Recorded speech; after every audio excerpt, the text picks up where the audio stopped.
Slays.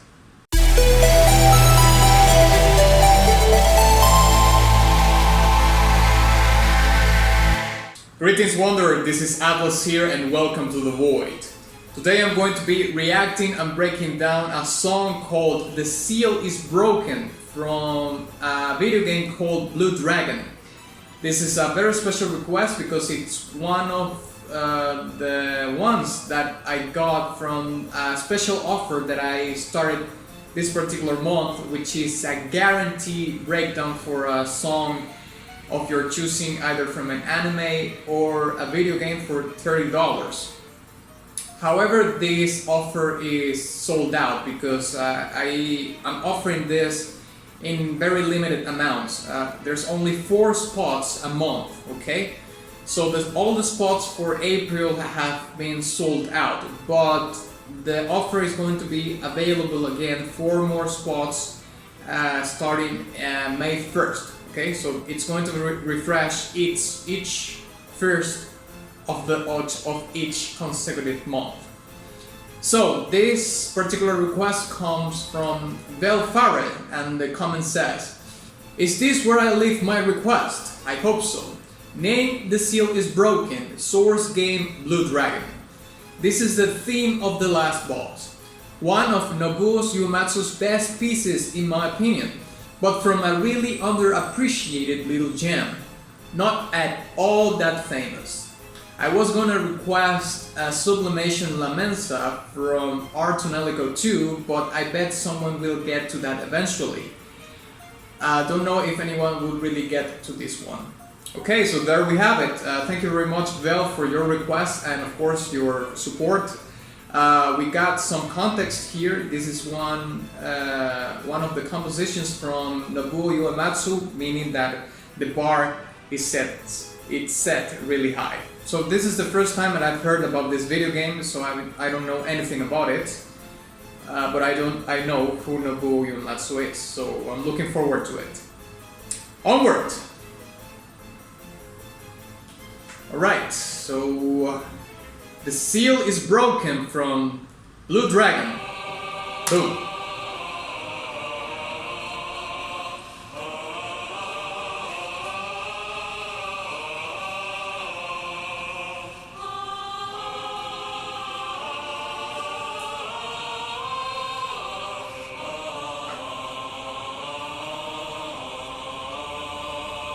Really cool melody in the choirs.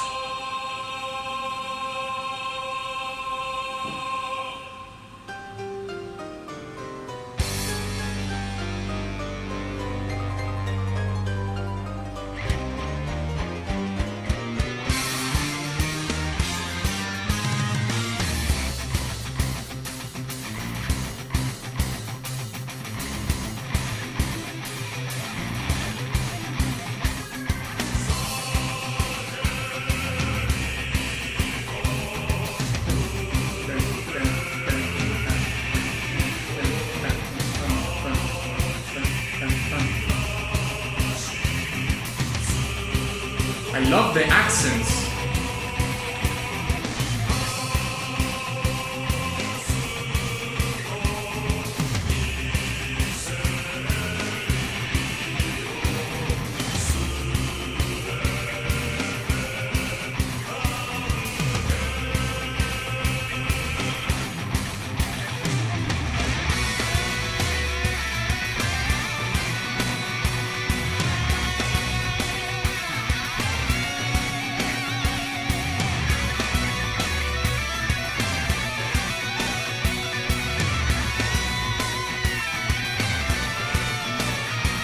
This is awesome.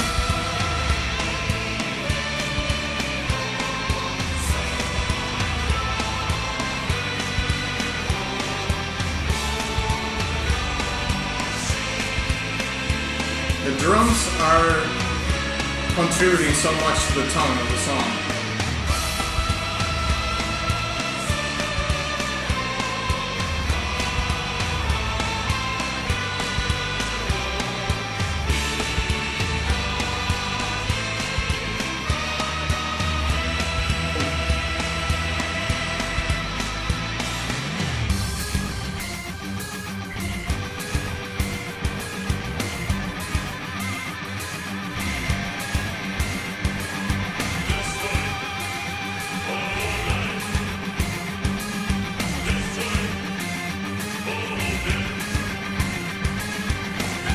I wonder if this has lyrics.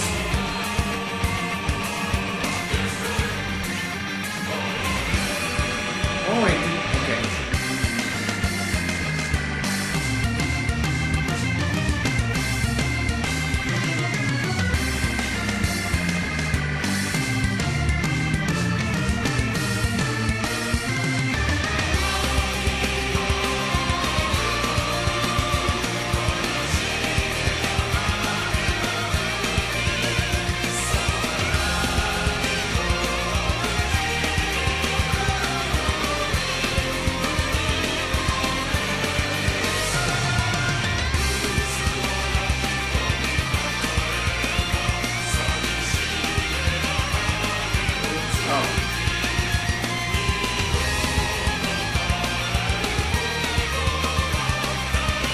That was what I was trying to hear. The guitar shredding out all over, but in the background.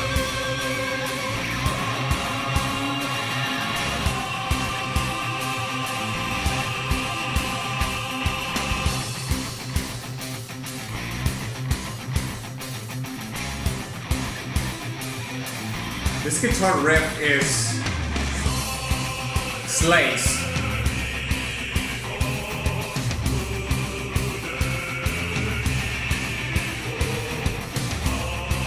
The accents are so cool.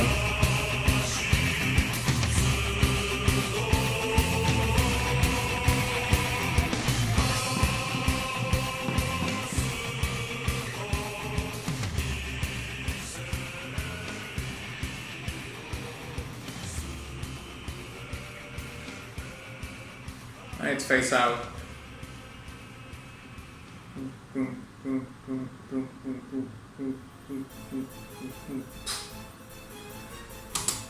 Yeah, this was this was the most progressive rock metal side of Nobuo's composition style that I've heard so far. At least one of them, you know. This is basically like a progressive rock / metal song. So let's break it down.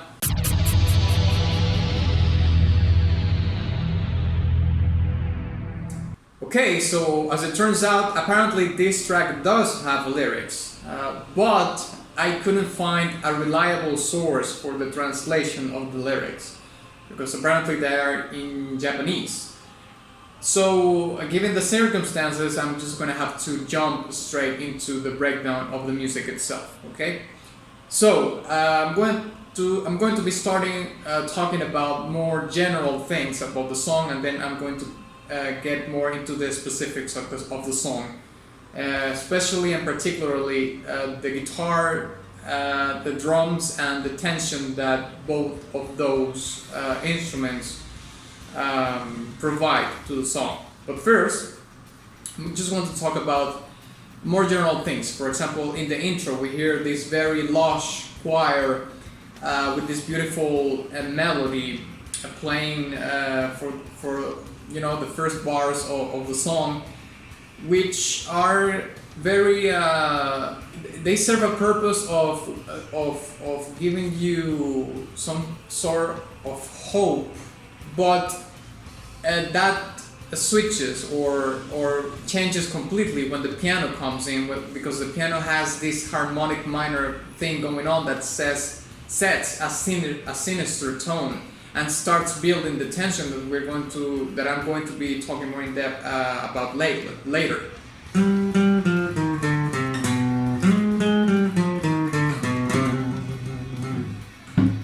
Another thing that I liked from the intro was that the choirs are very well balanced, because you can hear the female part of the choir on the left side of your headphones, or the left band, and on the right hand you can hear the male part of the choir. And when you do that kind of balancing, I really like when you know, in the mix of the song, the production of the song, there's this kind of balance in the panning of instruments. In this case, the female and the male part of the choir, because Of course, female vocals or female voices have very different qualities than a male vocalist has. So of course, Nobuo, building on that very premise of the difference in between the female voice and the male voice, decided to spread that out in the mix and have a balance in between them two.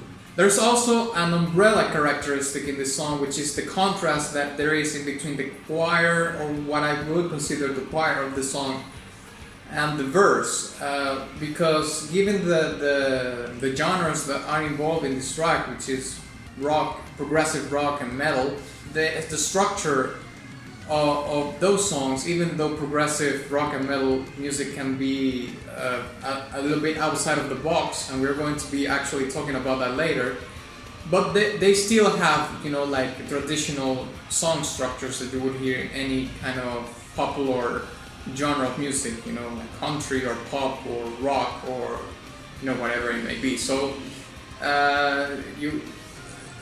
there is a very much contrast in between the choir and the verse, which I'm going to be explaining later more in depth, because that is more related to the tension of the track. Now let's talk about more specific things, and in this case I want to talk about how the drums and the guitar are very much leading the spearhead of this song in terms of the building or maintaining the tension and releasing it.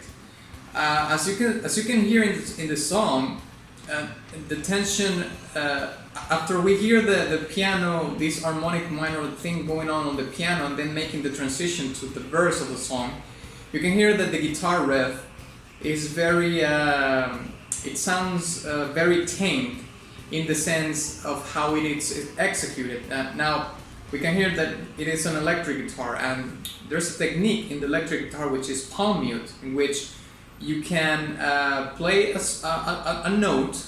By how you execute it, it's not going to sound very open. It's going to sound more tamed and like in a pocket, like the note is in a pocket. I'm going to make a demonstration afterwards.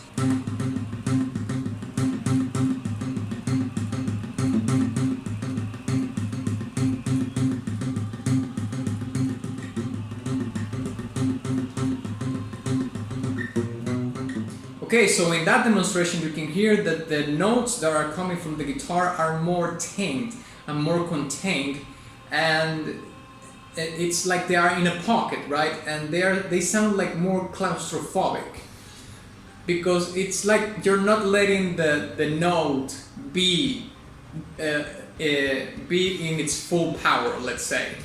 And I'm going to show you a demonstration now of playing the same thing but without the palm mute.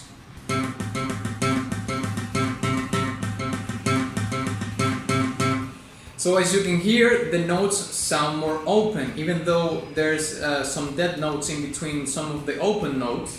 You can hear that the open notes you can hear them more fully, and they're open and they are like in their full glory and majesty. But when you're playing it in palm mute mode, let's say, when you're using that technique, the effect that you want to create, of course, in this case in the track, is create the tension or maintain the tension that was pretty much built from this harmonic minor thing that the piano was doing to transition from the choir intro into the verse of the song, into the riff and what the drums is doing. Okay, so now let's talk about how the drums are actually contributing to the tension of the track, okay? So the drums in the verse have two variations. The first variation is when you hear the drums doing the accents of the whole guitar riff, okay? It's just contributing with a lot of attack.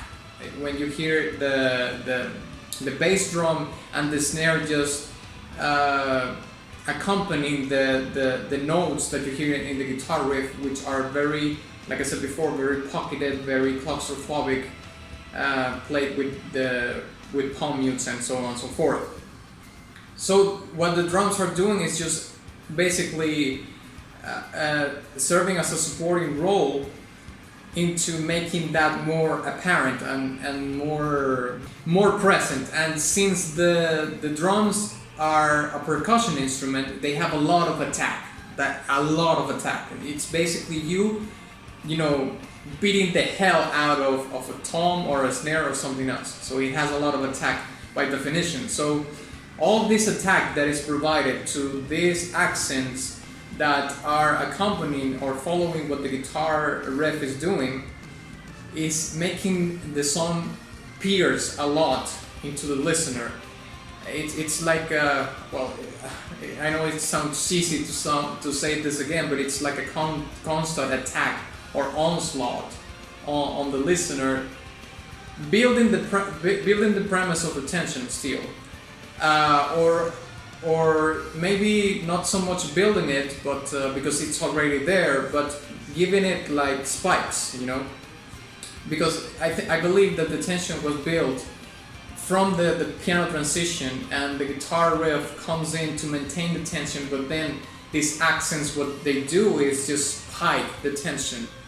So you have like I've played this before, where you have like a tension build like 50%, and what the accents and the performance techniques that are used in the instruments, they are just spiking the tension, which creates, of course, a very cool dynamic in the way the tension is expressed in the song. Now in the second variation, we start to get more complex in the performance of the instruments, because we can hear that the drums are actually doing more of a complex thing. The guitar riffs is still the same, but the variation comes in the drums, because we can even hear drum syncopation in the second variation of the verse. So I'm gonna give you a very simple example. Let's say that you have this beat. Doom, do, da, doom. Okay? Let's say the doom is the bass drum, and the do and the da, apologies, is the snare. So it will be bass, bass, snare, bass. Doom, do, da, doom. And the da is the snare. So let's say you would want to play the snare in a syncopated way, you would do something like this. Doom, do, da, doom, doom. Meaning that you're playing the snare before the beat of the bar hits. Now, of course, you can play the syncopation before the beat or after the beat. It's just a creative decision. But I think in this case, it's played before the beat. And those kind of arrangements are actually, you know, something that is very much related to the progressive rock and metal genres. And if on top of that you add, you know, the leads that you hear in the guitar and the harmonies that you hear the guitar doing also, it also attributes, I mean, that layer on top of it is just contributing to metalize the song even more, because those things are more, I would say, are more related to metal than rock. So adding those embellishments as arrangements, you know, into the song, it's contributing to the track having more of a metal tone to it than a rock, progressive rock song. And I think it goes back and forth in between those two. Like sometimes it sounds like a very much a progressive rock song, and sometimes it sounds more like a progressive metal song. Now, to finalize my comment, I would like to talk about the choir of the song, which has the choirs. No pun intended. And this section is what actually gives the overall contrast to what we heard before in the verse. Because remember, I was talking about the verse being, you know, very tamed and pocketed and, you know, very claustrophobic. It's very, you know, in a tight space. It's very tight. But then when you hear the choir, with the choirs, it's super open and lush and big. So it's a complete counterpart to what you were hearing before, and this actually creates not only balance in the song, but also that openness and that that openness is what actually releases the tension that was built before from the piano transition and all the verse that is fairly long in the song. So yeah, I think I'm gonna give this track a golden badge. I really liked all the arrangements that there were in the verse of the song. Like the guitar riff was amazing. The fact that he decided to make it, you know, like this very pocketed, claustrophobic thing to serve as a contrast to the choir, and of course, all the arrangements that are on the drums and how the variations build not only the tension or help spike the tension of the track, but also helps in giving it this more of a genre-specific touch to it, which is the syncopation in the second variation of the verse, and so on and so forth. So yeah, thank you very much for watching this video. If you enjoyed it, please give it a like and share it with your friend. Also, please don't forget to visit my Patreon in case you want to sway the influence towards what I'm going to be breaking down next, starting at $1 a month. You can also visit my Ko-fi profile in case you want to make a one-time contribution, or you want one of these bad boys for $30 on the 1st of May. They're going to be available again. And of course, my Teespring shop, where you can get merch and all that jazz. And of course, ex nihilo nihil fit.